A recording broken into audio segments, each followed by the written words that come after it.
Hi class, welcome back to another lesson.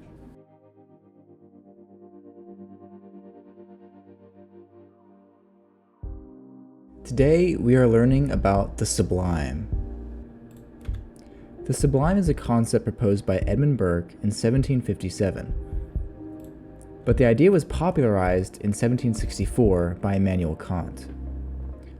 According to Kant, the sublime is the phenomenon of our understanding encountering something it cannot organize or contain. That something may or may not be beautiful, but it must be vast, grand, or unknowable. The sublime exists all around us. The starry sky is an example of the sublime. The sublime can also apply to non-physical things, like the concept of infinity. We are able to define infinity, but the human mind cannot imagine infinity. The sublime can also apply to powerful or intense phenomena, like fire. For the purpose of this video, we will focus on landscape paintings. Nature is considered one of the most beautiful forms of the sublime. Humans have been painting the sublime long before the term was first coined. Despite this, all landscape paintings of the sublime have two crucial elements. There is a foreground towards the bottom of the painting and a background towards the top. The foreground is closest to the focal point of the painting, while the background is furthest away. Because the background is far from the focal point, it is smaller in comparison. You can portray much larger things in the same amount of space, and the contrast between the foreground and background help the two to portray the sublime. Take a look at Wanderer Above a Sea of Fog. Caspar Friedrich painted this well-known piece in 1818, the same year that Frankenstein by Mary Shelley was published. It is considered a literal depiction of Victor Frankenstein's journey through the Alps.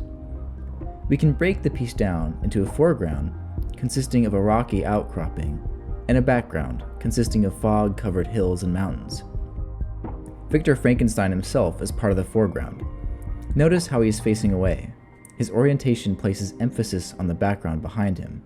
The viewer is prompted to wonder, what is beyond the mountains or within the fog?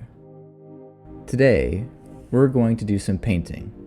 Remember, to instill the sublime in our artwork, we need a distinct foreground and background. Before we even pick up the brush, you should make a plan and draw an outline. My foreground is going to be a hill, while my background is going to be mountains, with the sea between them. Remember, artistic ability is not important here. Just make sure to include a foreground and a background.